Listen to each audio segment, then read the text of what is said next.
شروع اللہ کا نام لے کر جو بڑا مہربان نہایت رحم والا ہے۔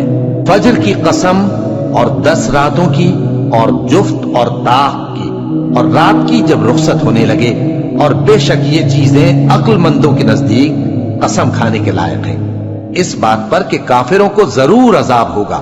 کیا تم نے نہیں دیکھا کہ تمہارے پروردگار نے قوم عاد کے ساتھ کیا کیا، جو ارم کہلاتے تھے، دراز قد مانند ستونوں کے، کہ تمام ملک میں ایسے پیدا نہیں ہوئے تھے؟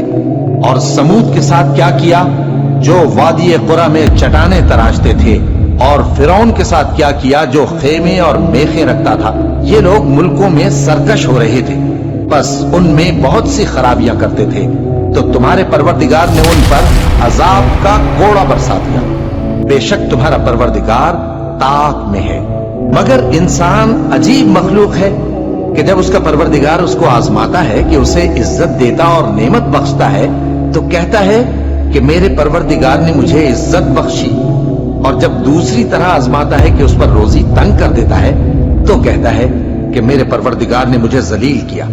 یوں نہیں، بلکہ تم لوگ یتیم کی خاطر نہیں کرتے، اور نہ مسکین کو کھانا کھلانے کی ترغیب دیتے ہو، اور میراث کے مال کو سمیٹ کر کھا جاتے ہو، اور مال کو بہت ہی عزیز رکھتے ہو۔ یوں نہیں، جب زمین کوٹ کوٹ کر برابر کر دی جائے گی اور تمہارا پروردگار جلوہ فرما ہوگا اور فرشتے قطار در قطار آ جائیں گے اور دوزخ اس دن سامنے لائی جائے گی، تو انسان اس دن سوچے گا، مگر اب سوچنے سے اسے فائدہ کہاں مل سکے گا؟ کہے گا کاش میں نے اپنی اس زندگی کے لیے کچھ آگے بھیجا ہوتا، تو اس دن نہ کوئی اللہ کے عذاب کی طرح کا عذاب دے گا اور نہ کوئی اس کے جکڑنے کی طرح جکڑے گا۔ اے اطمینان والی جان، اپنے پروردگار کی طرف لوٹ چل، تو اس سے راضی، وہ تجھ سے راضی، سو تو میرے خاص بندوں میں شامل ہو جا اور میری بہشت میں داخل ہو جا۔